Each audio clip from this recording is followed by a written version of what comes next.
So, good day Sir Eli, no. So, for today, ang group namin ay i-report namin yung dalawang topic na napili sa ruleta naming mga fit leaders, no, na inassign nyo. So, ang sports at activities na tatakil natin is yung activity ng frisbee at ng boat racing, no. Originally, yung topic dito na nakalagay sa boat racing is yung water sports, no? And since maraming water sports kagaya ng kayaking, surfing, tsaka na scuba diving, no? Pinatanong ko kay Mayor kung ano yung pwedeng topic namin sa water sports, no? Since marami siyang area. And sinagot niyo si Mayor, sir, and ang sabi ninyo ang nakaraang activity sa Patpit noon is yung boat riding, no? And since boat riding yung nakaraan na activity sa Patpit, no? Yun yung ano na namin, yun yung pinili namin, pinaka-basis namin, no? And kinuha namin yung sports version niya which is yung boat racing, no? So, sa reporting na to, ang tatalakayan namin is yung brief history ng dalawang topic, brief history and objective and rules ng kada activities or sports. And lastly, yung safety precaution kung saan dito namin tatalakayin yung yung mga dapat mong gawin para maiwasan yung aksidente o kaya man ay hazard, no. So, without further ado, sisimulan natin yung each topic sa history part, no. And ang unang history tatalakayin natin is yung sa frisbee. And yung history is, ito yung aanuin ni Mr. Encinares, no? Yung itatopic niya. So, Mr. Encinares, pwede na po kayo magsalita. Yung history ng frisbee ay gawa ni Mr. William Russell Frisbee. Ginamit niya yung dish-shaped frisbee para makasell mga pies. Tsaka sa ilalim ng parang dish-shape niya, may sa ilalim ng pangalan niya. Ngayon, sa ngayon, yung mga estudyante sa Yale kasi, di gamit ito panglaro panglaro yung sa mga tao-tao. Binabato nila itong parang team-based shape na to sa mga ibang tao at saka ang tinatawag nila dito ay frisbee. Ngayon, ang pangalan ng frisbee na to ay dati ay parang isang parang warning to sa mga tao na sinumpre ng mga hit nun. Kung tagal parang mga ongoer, mga onlooker na sino makakadanas ng frisbee na makapunta sa mukha nila.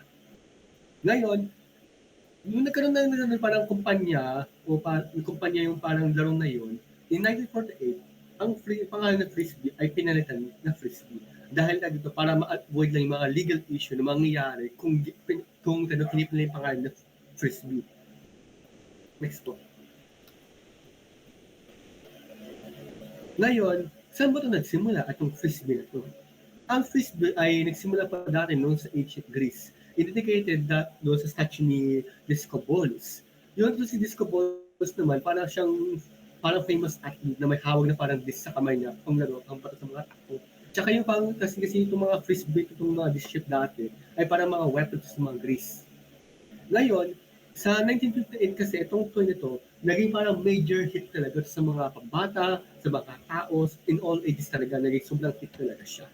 Kaya, noong 1960, naging parang sports na siya. Parang professional sports. First time ever professional sports na ginawa nila para maging ganyan yung mga tao na gumamit ng mga frisbee. At saka in 1967, ang International Frisbee Association, ito yung parang na-born nun.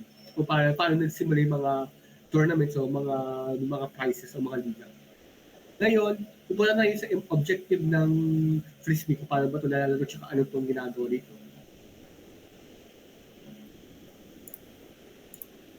So, ayan. So, natakil lang natin yung history ng frisbee. Ngayon naman is, tatalakayin natin yung pinaka-objectives kung ano ba meron sa laro na to, no?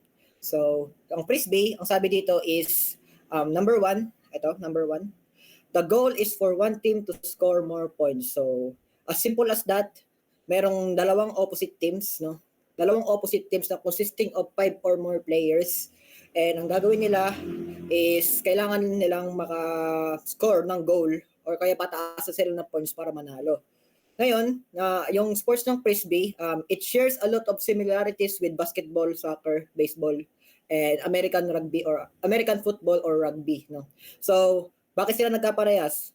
since ang mga sports na to is team-oriented sports, no? Team-focused sports sila, no? And ang common nila is meron silang pinapacilitate na bola or kaya man in similar matter na bola, no?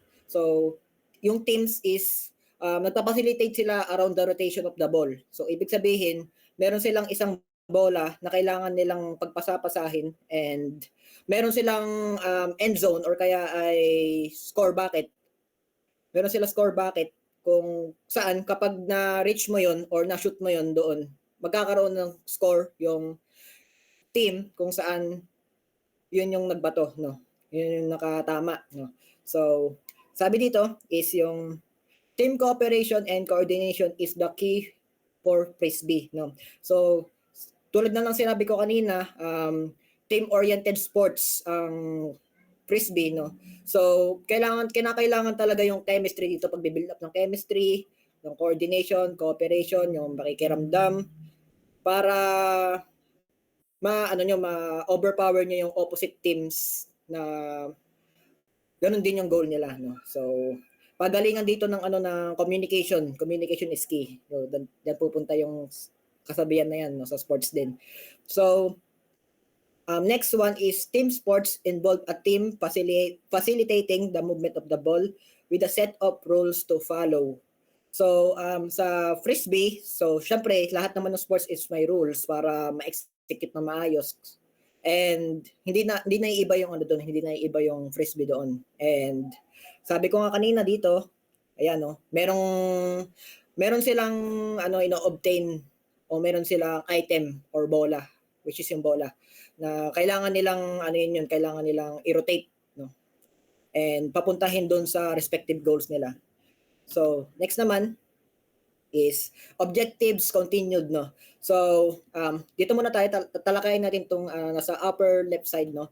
So, sabi dito, to score a goal, a player must throw a flying disc to a teammate while that teammate is in the end zone. So, kung makikita nyo dito sa may court na image, no? Meron ditong end zone, no, sa magkabila ang gilid. Ito end zone rin to, wala lang naka-indicate pero end zone 'yan. So yung teams is dito maglalaro sa playing field, no. Nandito sila nakapwesto dito sa may gitna dito sa may 18 meters, no. Ngayon, yung teams is merong i-hand out na frisbee diyan, no. So similar siya sa rugby na kailangan mong batuhin yung frisbee sa kakampi mo. And yung kakampi mo, yung goal is kailangan mapunta siya dito sa end zone, no? So, kapag nasa iyo yung frisbee, kailangan yung magro-rotate yung mga kakampi mo and then babatuhin mo siya kung sino yung pinakamalapit sa babatuhin mo siya sa kakampi mo, pinakamalapit sa end zone, no? So, pag nagawa mo yon, magkakaroon kayo ng goal. So, score na yon, no? And next one is the disc must completely cross the goal line and the receiving player must keep at least 1 foot in the end zone for a goal to count. So, you only need 1 foot, no? 1 foot. Makaapa ka lang dito sa end zone na may frisbee kang hawak. Makaka-score ka na, no? Pero syempre, hindi magiging madali yun since meron kayong kalaban sa laro na to. And yung kalaban na yon is itatry nila yung best nila para depensahan kayo, no? So, para siyang similar siya sa rugby, no? Parang football din siya, parang ganun siya. Next is yung ito. The playing field is 64 meters long and 37 meters wide. Each respective end zone is 23 meters wide. So, kung makikita niyo dito sa my picture, no?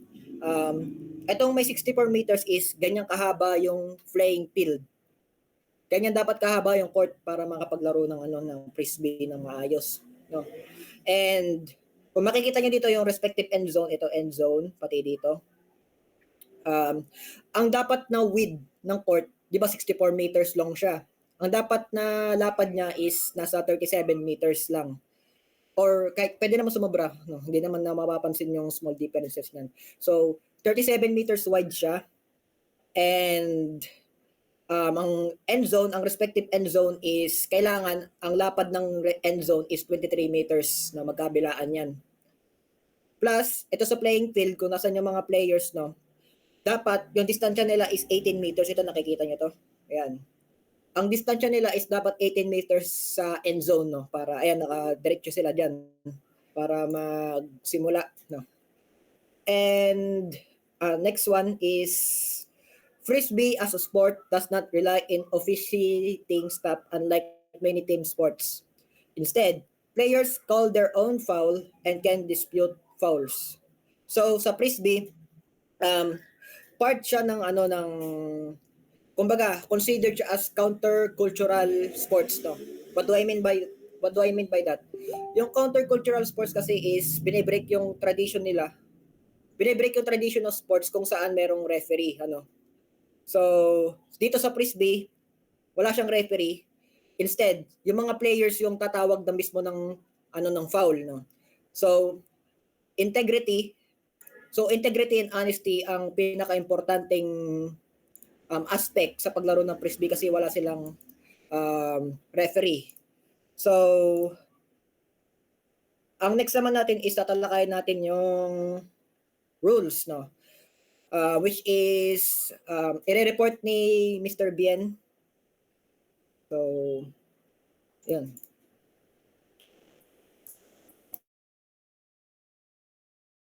Teka, cut mo muna, Iggy. Cut mo muna.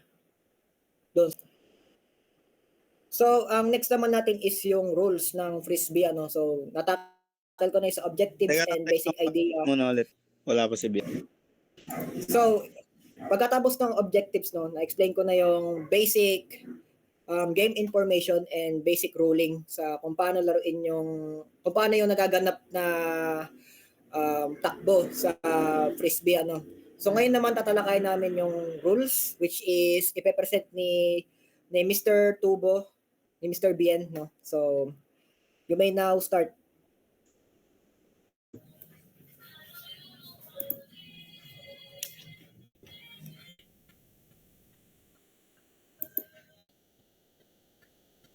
So yon, sa rules naman tayo. Ultimate Frisbee is a game where you pass the Frisbee to teammates to reach the opponent end zone and score points. The game starts with a throw-off. When you catch the Frisbee, you must tap and pass it. You can throw the Frisbee to move forward. Pero kung ito ay mahulog... Wait, cut. Wait lang. Magre-record na ba? Okay. So, ngayon, natapos na natin yung objective sa Frisbee, no, which is binigay ko yung idea kung paano yung takbo ng laro mismo, no. So, surface idea. Ngayon naman is dadako tayo sa rules, no. Sa rules ng Frisbee, kung ano yung mga kung ano yung mga dapat gawin at mga bawal gawin, So, itong rules na part is i-report ni Sir Bien Tubo, no. So, you may now proceed sa pagre-report. Thank you.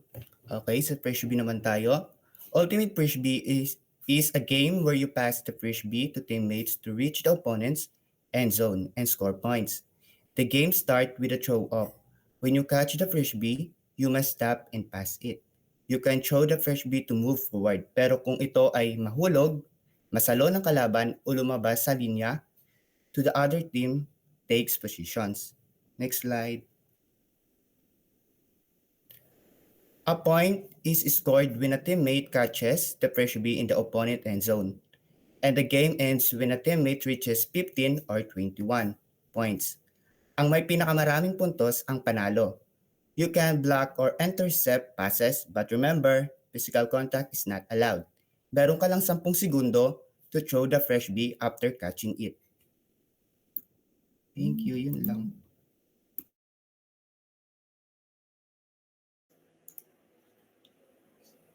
So, ayan, no.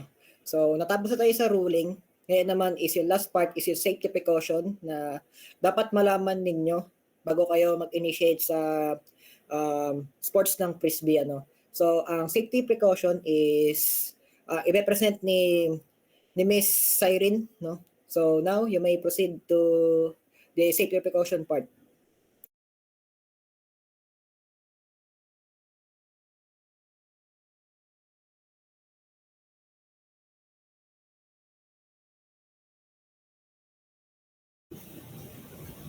Naka-open pa yung...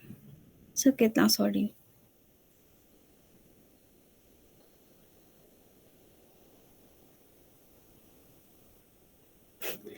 Yun.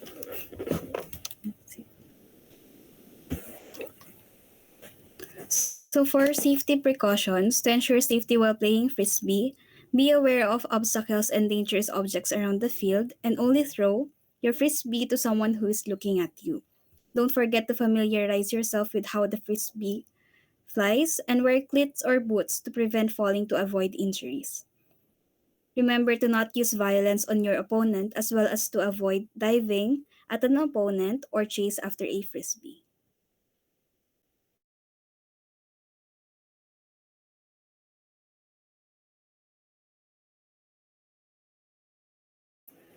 So ayan, so sa tapos na tayo sa frisbee, no? So para tuloy-tuloy lang is magsisimula na tayo sa boat racing, no?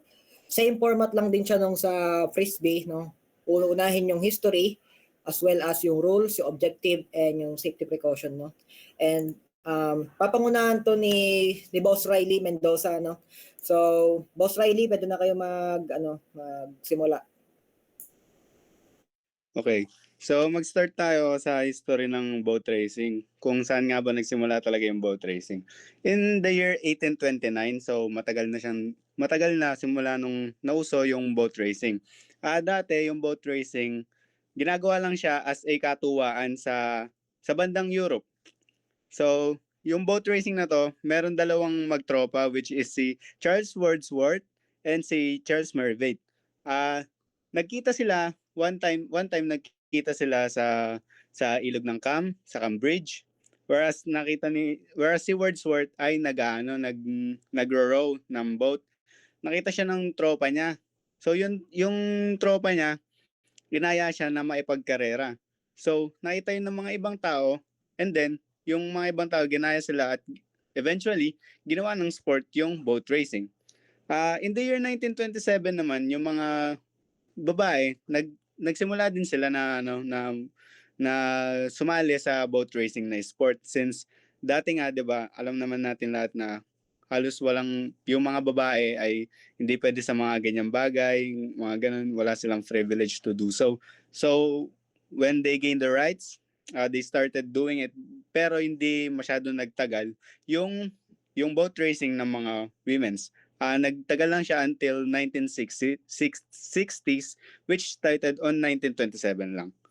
So pa-next po sa rules naman. Okay, so magtungo tayo sa rules ng boat racing, no? Sa una, kailangan mag-gather yung mga players sa starting point, sumakay sila sa kanilang bangka at mag-prepare mag-row. Pagkatapos nun, kailangan nilang antayin yung signal ng umpire. Yung umpire, ito yung tao na parang referee na magsisignal kung pwede na ba silang mag-start na mag-row para magkarera. So, kailangan nilang antayin yung signal ng umpire bago sila mag-start mag-row. Pag di nila inantay yung signal ng umpire, is magkakaroon sila ng first warning. Pag di pa ulit nila sinunod yon, binigyan na sila ng second warning, ayun, madi-disqualify na sila. Pagkatapos ng kailangan yung mga players, meron silang proper gear para na rin to sa safety nila. Tsaka yung boat nila dapat in a good condition para hindi sila masiraan midway ng race.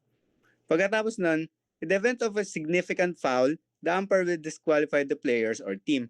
So, kagaya ng ibang mga sports, kailangan fair play lang lamang dito sa boat racing, no? Di ka pwede mag-commit ng foul like yung pag-aampas ng paddle mo sa boat ng kabilang team, ganun. Ayun, considered as foul na yun. At nakaka-disqualify it if ginawa yun. So, the first boat to reach the finish marker will be declared the winner. So, kagaya ng ibang mga racing na sports, kung sino yung maunang makapunta doon sa dulo or sa finishing line, sila yung mananalo. Next. Ito naman, if an emergency occurs, the umpire will determine whether the team involved will continue, be disqualified, restart, or declare no race. Sa boat racing, merong mga emergency na maaaring mangyari. So, nakaayon na sa desisyon ng umpire whether hayaan niya bang mag-continue yung race, i-disqualify na lang yung team na yon, i-restart mismo yung race, or mag-declare ng no race na talaga as in parang parang automatically winner na yung kabilang team if merong emergency na na situation yung kabilang team. Sa last naman, always respect the umpire and his or her decision. If a team or player refuses to accept the umpire's judgment, they will be disqualified. So sa boat racing, kailangan respetuhin palagi yung desisyon ng umpire. Wag silang i-challenge dahil yung mga umpire na yun, pinag-iisipan nila mabuti or pinag-iisipan nila maigi kung ano yung tamang dapat gawin sa mga situation na naharap nila. So, ayun lang.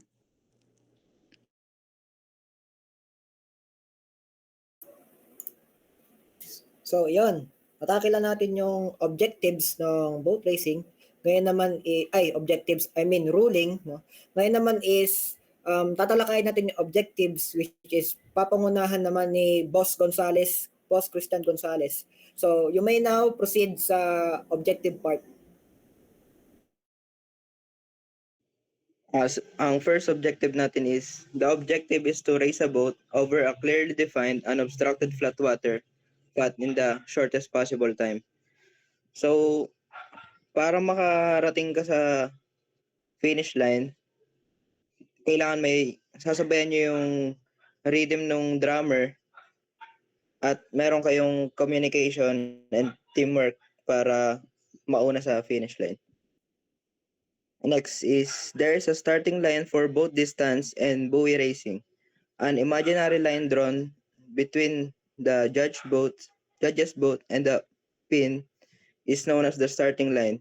Yung buoy, yun yung parang malaki na naka-float sa dagat. Parang dun sila mag-i-start. Ang next is, depending on the type of race, there may be specific rules regarding which side of the boat has priority when approaching the starting line. Marami kasing boat racing eh.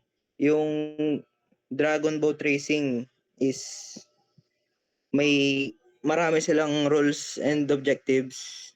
Meron namang yung sa sailing, parang wala naman siyang masyado maraming objectives and rules. Ang next is, if a boat crosses a line too early, they may be given a penalty, requiring them to return and cross the starting line. Ang maraming penalty na ang isang penalty is pag-block sa kalaban is pwede kang ma-disqualify. And yung unsportsmanlike conduct din, pwede ring ma-warningan or disqualification.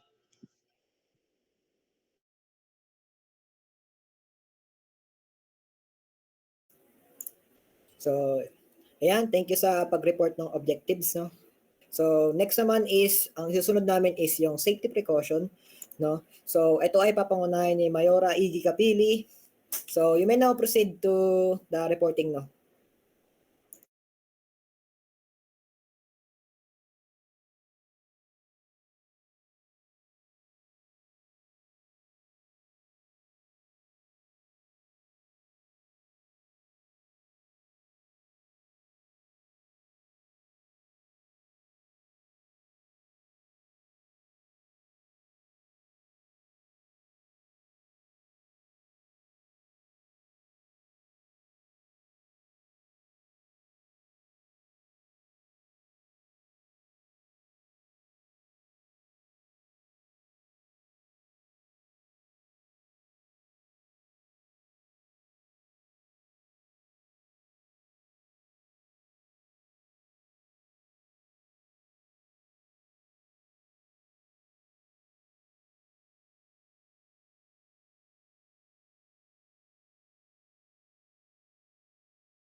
So, ayan po. May I request everyone to open their cam. So, for farewell, no? So, kung, yan, mga tropa. Yeah. Sige, okay lang kahit hindi kayo mag-open cam. So, thank you Sir Eli sa sa pa-heads up sa report, no. So sana makabalik agad kayo sa school para maging practical na tayo, no, sa mga activities, no. And papasalamatan ko yung mga teammates ko, no. Magiging teammates ko sa Patpit since ang laki talaga ng tulong nila, no. May ambag sila lahat. And yun lang, no. Sana okay lang kayo, sir, and thank you ulit sa pagre-report, no.